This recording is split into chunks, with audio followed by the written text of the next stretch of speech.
Hello, good evening, students. Today in 11th class physics, we are starting a new topic, pseudo force.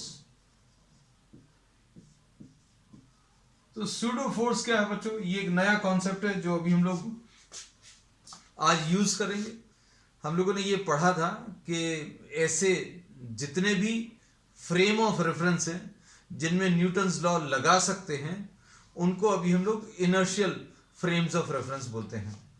और ऐसे जितने भी frames हैं जिनमें न्यूटन्स लॉ एप्लीकेबल नहीं है उनको नॉन इनर्शियल फ्रेम्स बोलते हैं. इसका एक सिंपल सा एग्जांपल अभी हम आपको देते हैं. अभी हम लोगों ने इसमें जो प्रीवियस क्लासेस में इनर्शियल और नॉन इनर्शियल फ्रेम्स के बारे में डिस्कशन किया था उसी को थोड़ा सा और आगे बढ़ा दें. All the frames of reference which are at rest और मूविंग विद कांस्टेंट वेलोसिटी उनको अभी हम लोग इनर्शियल फ्रेम्स बोलते हैं. So all the frames which are either at rest or moving with constant velocity, these are termed as inertial frames. अब non inertial frames किनको बोलते हैं बच्चों? नॉन इनर्शियल फ्रेम्स हैं जिनमें न्यूटन्स लॉ एप्लीकेबल नहीं है. तो न्यूटन्स लॉ किसमें एप्लीकेबल नहीं है? जिनमें अभी हम लोग बोलते हैं ऑब्जेक्ट ना तो रेस्ट पर है ना कांस्टेंट वेलोसिटी से मूव कर रहा है. तो नॉन इनर्शियल फ्रेम्स अभी हम लोग बोलते हैं बच्चों accelerating frames, accelerating frames of reference. अब इसमें अगर कोई ऑब्जेक्ट है और उसका मोशन स्टडी करना है तो क्या करेंगे? ये अभी हम लोग इसमें डिस्कस करेंगे आज. तो अभी हम लोग ये कहते हैं बच्चों कि इनर्शियल फ्रेम्स जो हैं these are frames of reference which are either at rest और moving with a constant velocity. Frames of reference हो सकता है शायद अभी कुछ बच्चों को नहीं मालूम हो. तो we have discussed this in detail in previous classes, है ना. तो अभी हम लोग कहते हैं कोई एक ऑब्जर्वर और उससे अटैच्ड x, y और z एक्सेस, इसको अभी हम लोग फ्रेम ऑफ रेफरेंस बोल देंगे, है ना. तो अगर कोई ऑब्जर्वर अपने साथ x एक्सेस, y एक्सेस और z एक्सेस लेकर किसी ऐसी जगह पर बैठ गया जो या तो रेस्ट पर है या कांस्टेंट वेलोसिटी से मूव कर रही है, तो वहां से बैठकर वो जिस ऑब्जेक्ट को भी स्टडी करेगा उस ऑब्जेक्ट के ऊपर न्यूटन्स लॉ एप्लीकेबल है. अब सपोज फॉर एग्जांपल एक कोई और ऑब्जर्वर है जो कि किसी ऐसी व्हीकल में बैठ गया. There is an observer who is sitting inside a vehicle with x axis, y axis and z axis attached to him and the vehicle is accelerating. तो ऐसे फ्रेम्स ऑफ रेफरेंस में न्यूटन्स लॉ एप्लीकेबल नहीं होंगे, है ना. कैसे नहीं applicable होंगे और इनको कैसे रेक्टिफाई करना है ये अभी हम लोग इसमें आज इस टॉपिक में पढ़ेंगे. तो स्यूडो फोर्स अभी हम लोग कहते हैं बच्चों एक ऐसा इमेजिनरी फोर्स है, एक ऐसा इमेजिनरी या अपेरेंट फोर्स या करेक्शन फोर्स है which is applied so as to convert a non inertial frame into inertial frame. Inertial non inertial frame को इनर्शियल फ्रेम में कन्वर्ट करने वाला है. अब इसमें बहुत सिंपल भाषा में अभी हम लोग ये कहते हैं कि अगर कोई ऑब्जेक्ट का मोशन स्टडी करना है from a non inertial frame, तो अभी हम लोग ये बोलते हैं कि अभी हम लोग उसके ऊपर एक इमेजिनरी फोर्स लगा देते हैं और इस इमेजिनरी फोर्स को अभी हम लोग स्यूडो फोर्स बोलते हैं. हम ये सारी चीजें बच्चों आपको एक एग्जाम्पल की मदद से क्लियर करेंगे.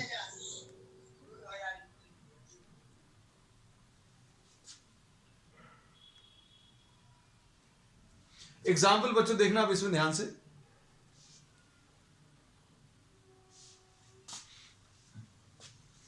Suppose you are having a vehicle. ये आप समझना स्यूडो फोर्स का कॉन्सेप्ट बच्चों इसी में सब सारी चीजें अभी आपको एक्सप्लेन करेंगे.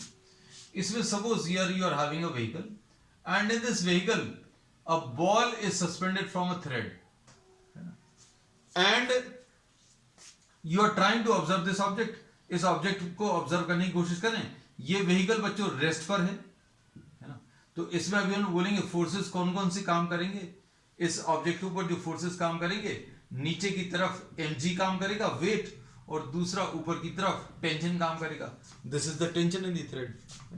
अब इसके बाद बच्चों दूसरा, suppose here you are having the object suspended with the help of a thread. Object को आपने एक थ्रेड की मदद से सस्पेंड किया और ये एक कांस्टेंट वेलोसिटी से चल रहा है. अगर ये कांस्टेंट वेलोसिटी से चल रहा है तो बच्चों इसका मोशन स्टडी करने में हम लोग न्यूटन्स लॉ जैसे हैं बिल्कुल एज इट इज अप्लाई कर सकते हैं। इसमें भी जो फोर्सेस काम करेंगे बच्चों वो कौन से हैं? नीचे की तरफ mg लगेगा और थ्रेड में जो फोर्स काम करेगा वो टेंशन है। अब इसमें now suppose this vehicle is accelerating, this is having an acceleration a, तो क्या होगा? अगर ये ऑब्जेक्ट एक्सेलरेट करेगा तो अभी हम लोग बोलेंगे इसके अंदर के रखे हुए सारे ऑब्जेक्ट्स भी एक्सेलरेट करने की टेंडेंसी रहेंगी। If these are a part of the vehicle, if these objects are a part of vehicle then these objects will also tend to accelerate, है ना। अब इसमें बच्चों सपोज फॉर एग्जांपल इसको अगर अभी हम लोग ऑब्जर्व करने की कोशिश करें, इसको अगर अभी हम लोग गाड़ी के अंदर से बैठकर ऑब्जर्व करेंगे तो क्या होगा? If you are observing this from somewhere inside the vehicle then this appears to be at rest, rest पर रहेगा। आपने छत से किसी एक चीज को लटका दिया और इसको आप ऑब्जर्व कर रहे हैं तो ये अभी भी रेस्ट पर है। तो बच्चों इसके ऊपर अगर हमें न्यूटन्स लॉ अप्लाई करने हैं तो अभी हम लोग क्या करना पड़ेगा? एक इमेजिनरी फोर्स लगाना पड़ेगा। You will have to apply imaginary force and this imaginary force will be equal to mass of the object into acceleration of the frame of reference. जिसके अंदर ये रखा हुआ है उसका एक्सेलरेशन जितना है उतना ही एक्सेलरेशन आप इसके ऊपर लगा दो ऑपोजिट डायरेक्शन में, और फिर इसके बाद अभी आप न्यूटन्स लॉ लगा सकते हैं, है ना। तो इसका मतलब क्या है? हम लोग इसमें ये बोलते हैं कि pseudo force is an imaginary force, is what? Is an imaginary force और एन अपेरेंट फोर्स और this can also be said to be a correction force. इसको करेक्शन फोर्स भी बोलते हैं। This is an imaginary force or a correction force which is used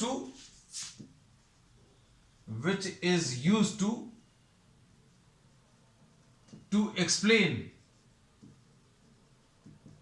motion of objects. Motion of कैसे objects बच्चों? Motion of those objects which are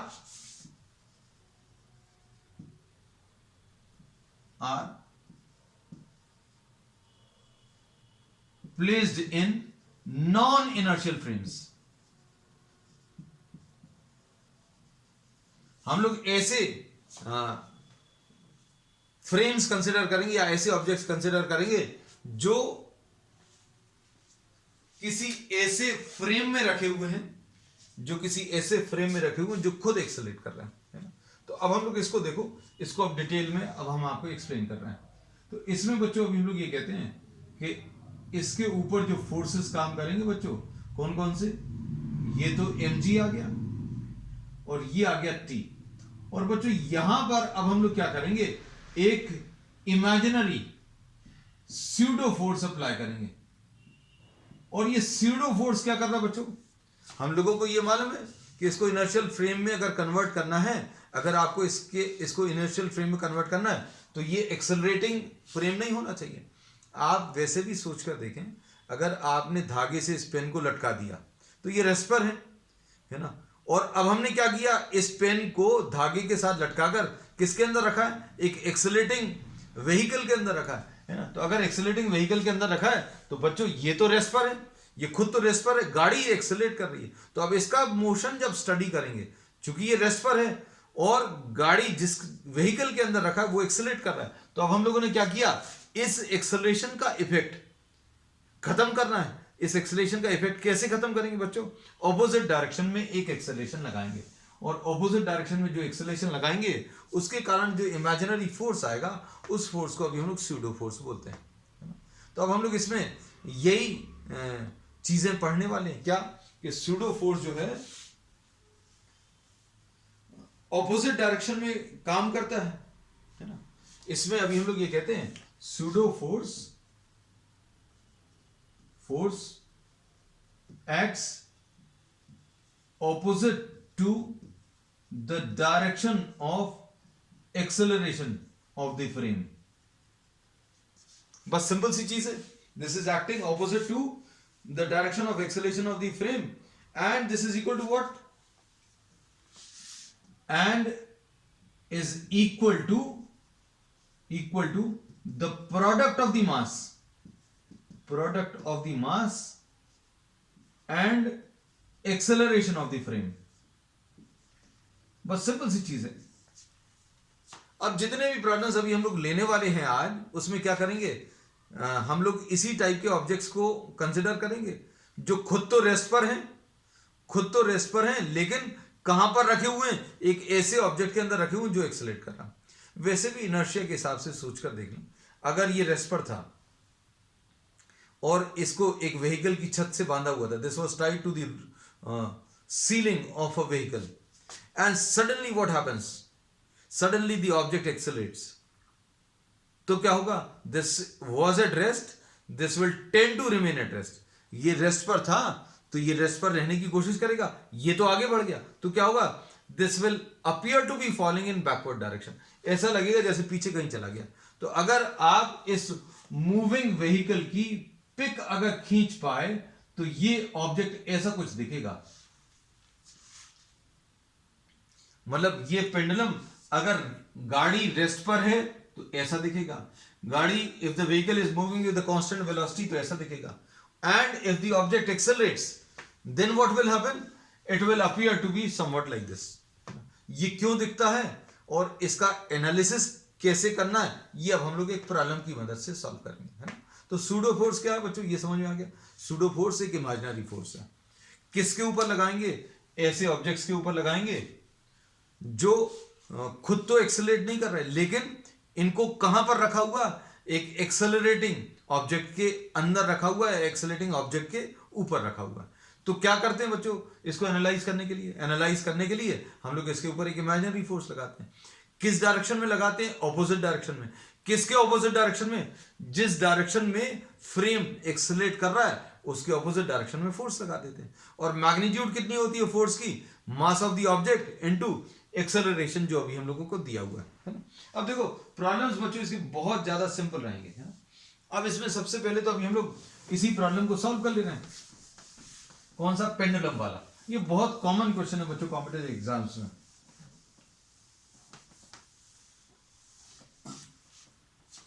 Now suppose you are having a pendulum of mass m suspended, a pendulum of mass m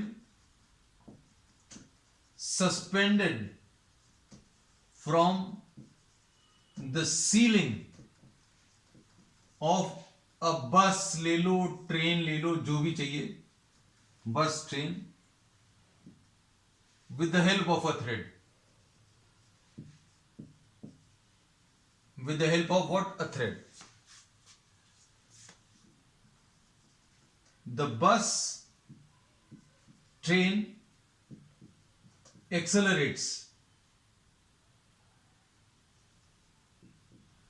with acceleration equal to a. Find, क्या find करना है, the inclination of the thread, inclination of the thread with the vertical. हमने question का statement इसलिए लिख दिया and the tension, ताकि आपको क्वेश्चन क्लियर रहे, टेंशन इन द थ्रेड। अब देखना अच्छे से, देखो बच्चों ये तो है केस आपको दिया हुआ है, this train is accelerating with an acceleration a, इसका खुद का एक्सेलरेशन ए है बच्चों, और ये पेंडुलम है, ये पेंडुलम है। अब ये अगर एक्सेलरेट करेगा तो क्या होगा, ये इसी पोजीशन पर तो नहीं रहेगा, है ना। क्या होगा बच्चों, ये ऐसा कुछ आ जाएगा, है ना। अब इसमें ये थीटा की वैल्यू कैलकुलेट करनी है ना, ये थीटा अभी हम लोगों को सॉल्व करना है। तो बच्चों अब क्या करना पड़ेगा, हम लोगों ने ये बोला कि आपको किसको स्टडी करना है, इस पेंडुलम को स्टडी करना है। ये पेंडुलम कहां रखा हुआ है, एक ट्रेन के अंदर रखा हुआ, जो ट्रेन खुद एक्सेलरेट कर रही है। तो अगर ये ट्रेन एक्सेलेरेट कर रही है और आपको इसका मोशन स्टडी करना है तो क्या करना पड़ेगा बच्चों, हमें इसको ट्रेन में से बाहर निकालना है। और ट्रेन में से बाहर निकालने का तरीका हमने आज आपको सजेस्ट कर दिया है। क्या तरीका बच्चों, ऑपोजिट डायरेक्शन में एक सूडो फोर्स लगा दो। ये सूडो फोर्स लगा दिया और इसकी वैल्यू कितनी आएगी बच्चों, इसकी वैल्यू आ जाएगी मास इनटू जितना इसका एक्सेलरेशन था उतना एक्सेलरेशन ऑपोजिट डायरेक्शन में लगा दो। ये आ गया। और अब क्या काम करेगा बच्चों, mg काम करेगा, है ना। अब ये f काम कर रहा है मास इनटू एक्सेलरेशन और नीचे की तरफ mg काम कर रहा है। तो इसकी वजह से अब क्या होगा बच्चों, ये फाइनली ऐसा कुछ रेस्ट पर आएगा। ये तो आ गया f और ये क्या आ गया बच्चों, mg। और ये इसमें कौन सा फोर्स काम करता है, टेंशन इन दी थ्रेड। तो टेंशन इन दी थ्रेड का हमने आपको एक सिंपल सा कॉन्सेप्ट दिया है कि टेंशन का डायरेक्शन अगर आपको बताना है तो टेंशन का डायरेक्शन बच्चों पॉइंट ऑफ कांटेक्ट से दूर की तरफ, है ना। तो अब हम लोग इसमें ये टेंशन का डायरेक्शन मार्क कर लिया। अब इसका वर्टिकल के साथ एंगल कितना होगा ये निकालना है। सपोज इसका वर्टिकल के साथ एंगल निकालना है ना। अब हम लोगों को क्या कर लिया, अब हम लोगों ने इस प्रॉब्लम को नॉन इनर्शियल फ्रेम में से निकालकर किस में कन्वर्ट कर लिया, इनर्शियल फ्रेम में। कैसे कन्वर्ट किया आपने, इसमें जो इसका एक्सेलरेशन था राइट की तरफ उसको खत्म कर दिया। कैसे खत्म किया, ऑपोजिट डायरेक्शन में एक फोर्स लगा दिया, है ना। और ये फोर्स की वैल्यू कितनी है, मास इनटू एक्सेलरेशन, है ना। तो अभी हम लोगों ने क्या किया, इस ऑब्जेक्ट को बच्चों ट्रेन से बाहर निकाल लिया। तो बाहर से अगर निकाल लिया, इसका इफेक्ट अभी हम लोग खत्म करने के लिए, इस एक्सेलरेशन का इफेक्ट खत्म करने के लिए मास इनटू एक्सेलरेशन, ये सूडो फोर्स लगाया। तो ये बच्चों एक प्रैक्टिकल एग्जांपल है जिसमें अगर कोई ऑब्जेक्ट एक्सेलरेट कर रहा है तो क्या होगा, इंस्टेड ऑफ रिमेनिंग वर्टिकल रहने की जगह ये थ्रेड क्या होगा, ये थ्रेड जो है इंक्लाइंड हो जाएगा। अब इन्होंने प्रॉब्लम यही पूछा था, find the inclination of the thread. बच्चों बस अब क्वेश्चन बहुत सिंपल है, हम लोग ये सारे फोर्सेस अब ड्रॉ करेंगे, रीड्रॉ करेंगे। देखना ये T आ गया, इसका वर्टिकल के साथ बच्चों एंगल, इसका वर्टिकल के साथ एंगल थीटा है तो ये वाला एंगल भी थीटा आएगा। ये ऑल्टरनेट एंगल्स रहेंगे, ये थीटा आ गया, है ना। नीचे की तरफ क्या है बच्चों, mg, और इधर की तरफ क्या है बच्चों, f। तो अब क्या आ जाएगा, इसके कंपोनेंट्स आ जाएंगे, इसके दो कंपोनेंट आएंगे, एक ये वाला और एक ये वाला। कंपोनेंट्स के लिए भी अभी हमने आपको ट्रिक बताई हुई है पिछले लेक्चर्स में। क्या बताया है, आप इस फोर्स को स्टेटमेंट फॉर्म में बोलिए। स्टेटमेंट फॉर्म में ये कैसा है बच्चों, this is right and upwards. कैसा है ये, राइट एंड अपवर्ड्स। हम लोग इस फोर्स को कैसा बोलते हैं बच्चों, इसको लेफ्ट एंड अपवर्ड्स बोलते हैं। इसको कैसा बोलेंगे, राइट एंड डाउनवर्ड्स। इसको कैसा बोलेंगे, लेफ्ट एंड डाउनवर्ड्स, है ना। तो जैसा बोल रहे हैं वैसे दो कंपोनेंट्स आएंगे। तो इसके दो कंपोनेंट्स कौन से आएंगे, right and upwards, right and upwards. अब हमने इस फोर्स को दो फोर्सेस में बदल लिया, टी को आपने दो कंपोनेंट्स में ब्रेक कर लिया। और इसका ये वाला कंपोनेंट कैसे आएगा, हमने बोला जिसके साथ एंगल दिया वहां पर कॉस थीटा आता है। इसका एक्स एक्सिस के साथ एंगल नहीं दिया, जिसके साथ एंगल नहीं दिया वहां पर साइन थीटा आएगा। बस अब चूंकि ये रेस्ट पर था, दिस एंटायर सिस्टम, ये पेंडुलम जो है ट्रेन के अंदर भी रेस्ट पर था, चल तो नहीं रहा था। तो अभी हम लोग ये बोलेंगे if this is at rest, मतलब पेंडुलम खुद मूव नहीं कर रहा। So what we say, t cos theta will be equal to mg। ये इसको बैलेंस करेगा और ये वाला इसको बैलेंस करेगा। तो देखो कितना आएगा बच्चों, इसमें अब हम लोग लिख सकते हैं, देखना ध्यान से। क्या लिख सकते हैं बच्चों, कैलकुलेशंस बहुत ज्यादा नहीं है, सिर्फ कॉन्सेप्चुअली भर थोड़ा सा मुश्किल है। अब हम लोग इसमें कैसा लिखेंगे बच्चों, t cos theta will be equal to mg and t sine theta will be equal to f। और f क्या है बच्चों, तो f है मास इनटू एक्सेलरेशन। अब इन दोनों को डिवाइड कर दो तो क्या मिल जाएगा बच्चों, t sine theta upon t cos theta will be equal to m a upon m g, ऐसा कुछ आएगा। m और m कैंसिल होगा, t और t कैंसिल होगा, तो कितना आ जाएगा, a will be equal to g tan theta. So this is the answer. यहाँ पे tan थीटा अगर पूछा है तो tan theta will be equal to a upon g। Finish. Acceleration को आप किससे, एक्सेलरेशन को आप जी से डिवाइड कर लो तो आपको क्या मिल जाएगा, tan थीटा मिल जाएगा। अब टी निकालना, तो टी कैसे निकालोगे बच्चों, टी निकालने का तरीका बहुत सिंपल है। टी अगर आपको कैलकुलेट करना तो आप दोनों को स्क्वायर करके ऐड कर दीजिए बच्चों, है ना। तो कैसे आएगा, T square sine square theta plus T square cos square theta, है ना। कितना आ जाएगा बच्चों, T square sine square theta plus T square cos square theta, ये कितना आ जाएगा, एम स्क्वायर ए स्क्वायर प्लस एम स्क्वायर जी स्क्वायर, ऐसा कुछ आएगा, ऐसा लिख सकते हैं।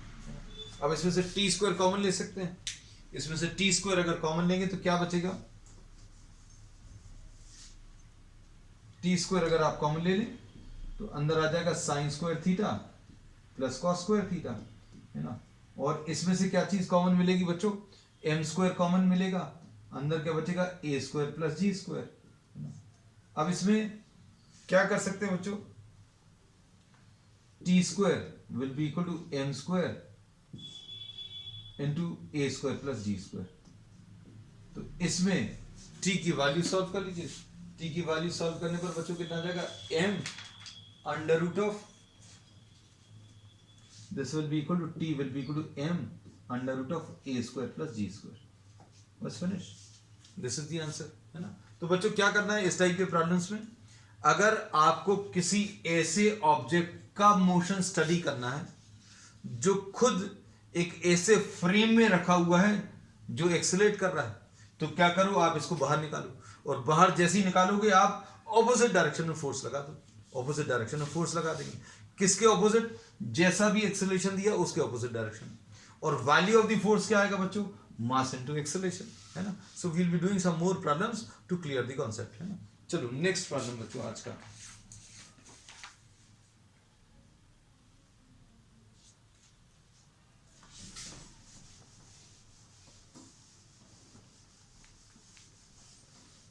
तो ये जो इमेजिनरी फोर्स अभी हम लोग लगाते हैं इसको अभी हम लोग स्यूडो फोर्स बोलते हैं।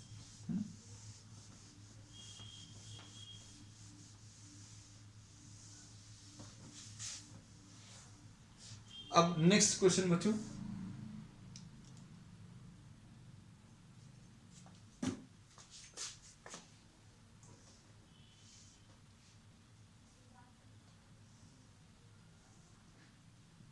Suppose this is a smooth incline plane बच्चों, ये एक स्मूथ इंक्लाइन प्लेन है। तो स्मूथ इंक्लाइन प्लेन की एक खासियत है, आप थोड़ा सा भी इंक्लिनेशन ऐसे इंक्रीज करोगे तो ऑब्जेक्ट नीचे चला जाएगा, है ना। It does not happen practically, practically it does not happen because certain minimum inclination is required. अभी जो बात अभी हम बोल रहे हैं बच्चों, अगर ये परफेक्टली स्मूथ होता, ऑब्जेक्ट भी स्मूथ होता, हमारा हाथ भी परफेक्टली स्मूथ होता, तो थोड़ा सा भी आप इंक्लाइन करते तो ये ऑब्जेक्ट नीचे चला जाता, तो इसमें ये नीचे चला जाएगा, ये निश्चित है ना। अब हमें प्रॉब्लम में ये पूछा है find the acceleration which is to be applied, है ना, find the acceleration which is to be applied, find the acceleration to be applied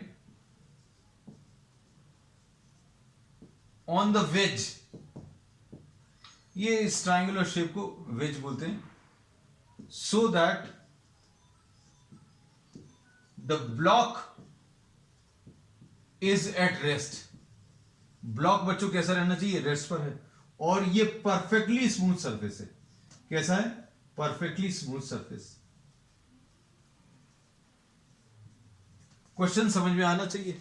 हमने इसको बोला कि कितना आप एक्सेलरेशन देंगे, सपोज आप इसको एक्सेलरेशन ए दे रहे हैं और इसके ऊपर रखा हुआ है क्या, ऑब्जेक्ट, तो बच्चों फिर से दो चीजें हो गई, जैसे ट्रेन एक्सेलरेट कर रही थी उसके अंदर का पेंडुलम रेस्ट पर था, अब क्या है, ये ट्राइंगल जो है एक्सेलरेट कर रहा है, उसके ऊपर रखा हुआ जो ऑब्जेक्ट है बच्चों ये एक्सेलरेट कर रहा है और ये रेस्ट पर है।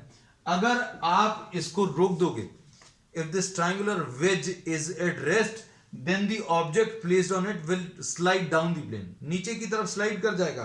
क्यों स्लाइड कर जाएगा बच्चों, क्योंकि ये कैसा है, ये एक स्मूथ सरफेस है, परफेक्टली स्मूथ सरफेस है ना। अब हम लोग क्या करेंगे बच्चों, हमने कहा है अगर आपको इसको स्टडी करना है, अगर आपको इसको स्टडी करना है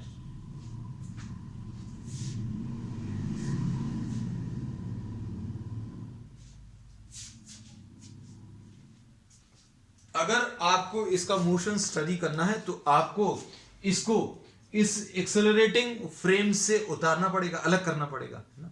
सो you will have to remove this from the accelerating frame, है ना। तो एक्सेलरेटिंग फ्रेम से रिमूव करने का तरीका क्या है बच्चों, हम लोगों ने इसको अलग कर लिया। जैसे ही अलग किया आप इसमें क्या करें, ऑपोजिट डायरेक्शन में एक फोर्स लगा दें। ऑपोजिट डायरेक्शन में क्या करेंगे बच्चों, एक फोर्स लगा देंगे, और ये फोर्स बच्चों कितना रहेगा, मास into acceleration, mass of the object. Suppose इसका मास m है, एक्सेलरेशन राइट की तरफ जो अभी हम लोग दे रहे थे उसके ऑपोजिट डायरेक्शन में, है ना। तो मास इनटू एक्सेलरेशन। अब बाकी फोर्सेस क्या काम करेंगे बच्चों, देखो इसमें कौन कौन से फोर्सेस काम करते हैं। एक तो ये mg काम करेगा, ये कौन सा वाला फोर्स काम करेगा बच्चों, इसमें mg, है ना। फिर इसके बाद क्या करेंगे बच्चों, इसमें और कौन सा फोर्स है, ये नॉर्मल रिएक्शन है। ये कौन सा बच्चों, ये नॉर्मल रिएक्शन है। अब इस इंक्लाइन प्लेन का हॉरिजॉन्टल के साथ एंगल दिया हुआ है, suppose theta, this is theta. अब क्या करेंगे, अब हम लोग इसको कंसिडर कर लेंगे। क्या किया अभी हम लोगों ने, इसको, इस ऑब्जेक्ट को एनालाइज करने के लिए, इस ऑब्जेक्ट को एनालाइज करने के लिए we have applied a force in opposite direction and we have removed this wedge. आपने इस वेज पे से अलग कर लिया, और वेज पे से अलग करोगे और रेस्ट पर मान लोगे, this object is at rest. मतलब ये पूरा वेज एक्सेलरेट कर रहा है, इसके ऊपर रखा हुआ ऑब्जेक्ट रेस्ट पर है ना, ऊपर रखा हुआ ऑब्जेक्ट रेस्ट पर है। मतलब इसमें अभी हम लोग ये बोलेंगे बच्चों, ये ऐसा कुछ एग्जाम्पल है, कैसा, ये इंक्लाइन प्लेन है बच्चों, है ना। ये खुद एक्सेलरेट कर रहा है, ये खुद तो एक्सेलरेट कर रहा है, लेकिन इसके ऊपर रखा हुआ ये ऑब्जेक्ट रेस्ट पर है। समझ आ गई। और इसमें अभी हम लोगों ने बोला इसको एनालाइज करने के लिए क्या किया, जैसे ही आपने इसको अलग ड्रॉ किया, आपने ऑपोजिट डायरेक्शन में फोर्स अप्लाई किया। किसके ऑपोजिट, जो एक्सेलरेशन का डायरेक्शन है उसके ऑपोजिट। बस अब ये याद रखना। अब देखना इसमें कौन कौन से फोर्सेस आ गए, इसमें MA आ गया बच्चों। अब देखना ये दो बच्चों पैरेलल लाइंस हैं, ये दो पैरेलल लाइंस हैं, ये ट्रांसवर्सल है, तो ये एंगल कितना आ जाएगा, थीटा आ जाएगा। ये इसमें थीटा आ गया। अब इसके कंपोनेंट्स क्या आ जाएंगे बच्चों, ये वाला F cos थीटा, और ये वाला कंपोनेंट ये F sin थीटा। बच्चों जिसके साथ एंगल दिया F का, इसके साथ एंगल दिया इसलिए F cos थीटा, और इसका इसके साथ एंगल नहीं दिया तो क्या लिख दिया, F sin थीटा, है ना। अब इसके बाद क्या करेंगे बच्चों, mg का। अब देखो ये एंगल अगर थीटा है, ये इन दोनों के बीच में एंगल थीटा है, किन दोनों के बीच में बच्चों, ये लाइन और ये लाइन, इनके बीच में एंगल थीटा है। तो बच्चों इसके परपेंडिकुलर ये वाली लाइन है, और इस हॉरिजॉन्टल के परपेंडिकुलर ये वाली लाइन है, तो ये एंगल भी थीटा आएगा। ये अभी हम लोगों ने डिस्कस किया हुआ है। अब इसमें क्या करेंगे बच्चों, देखना ध्यान से। अब इसके दो कंपोनेंट्स क्या आएंगे, हम लोगों ने ये पिछले टॉपिक्स में भी बताया था कि ये आ जाएगा mg cos थीटा, और नीचे ले जाने वाला फोर्स कौन सा बच्चों, mg sin थीटा। अब देख लो सारी चीजें क्या, अब ना तो ऑब्जेक्ट ऐसे में मूव कर रहा है ना ऐसे में मूव कर रहा है। मतलब अभी हम लोग इसमें क्या बोलेंगे बच्चों, ध्यान से देखना। इसमें हम लोग क्या बोलेंगे, ये वाले जो फोर्सेस हैं अगर आप इनको इक्वेट करोगे, F cos theta will be equal to what, mg sin theta. F कितना है बच्चों, F इसमें m इंटू a है, और ये cos थीटा है, ये mg sin थीटा के बराबर है ना। इनकी जरूरत नहीं पड़ेगी अभी हम लोगों को। अब इसको सिंप्लीफाई कर लीजिए, इसको अगर आप सिंप्लीफाई करोगे तो क्या आएगा, इसको अगर आप सिंप्लीफाई करेंगे तो m और m कैंसिल होगा, तो a की वैल्यू कितनी आ जाएगी, g sin theta divided by cos theta, मतलब a will be equal to g tan theta. तो रिलेशन बच्चों बिल्कुल वैसे ही कुछ आ रहा है जैसा अभी हम लोगों ने पिछले प्रॉब्लम में लिया था, है ना।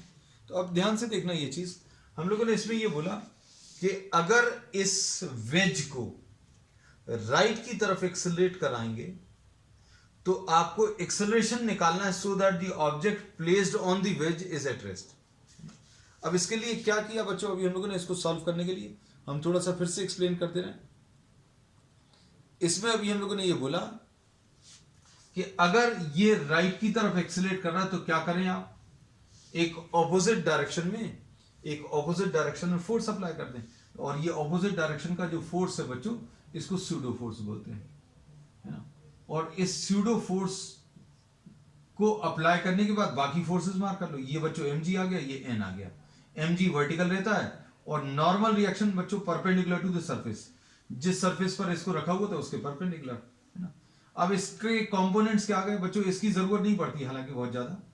हमने क्या बोला, ये MA, ये वाली लाइन और ये वाली लाइन पैरेलल है, तो अब ये लोग बोलेंगे देखो किस किस की जरूरत पड़ी, हम सिर्फ उनको बना लें। ये बच्चों mg आ गया, है ना, और इसमें कौन सा फोर्स है बच्चों, ये m इंटू ए है ना। अब इसका ये वाला एंगल थीटा आएगा, क्यों, और ये करस्पॉन्डिंग एंगल्स आएंगे, तो ये कितना आ जाएगा MA cos थीटा। और इसमें बच्चों नीचे जो फोर्स ले जाता है, वो कितना होता है, ये अभी हमें मालूम है कितना, mg sin थीटा। तो since you have to consider the equilibrium along the plane, मतलब ऐसे में ये चलना नहीं चाहिए, अगर ऐसे में चलना नहीं चाहिए मतलब MA cos थीटा और mg sin थीटा बराबर होंगे। मतलब ये सारे फोर्सेस तो अभी हमने बनाए थे सिर्फ कॉन्सेप्ट्स को समझाने के लिए, लेकिन मोशन आपको स्टडी करना है अलोंग द प्लेन। तो अलोंग द प्लेन बच्चों कोई फोर्स काम नहीं कर रहा, क्यों, क्योंकि ये रेस्ट पर है, तो MA cos theta will be equal to what, mg sin theta. So this gives you acceleration is equal to g tan theta. तो बच्चों आज के लिए इतना ही, we will continue with many more problems on the next one. That's all for today.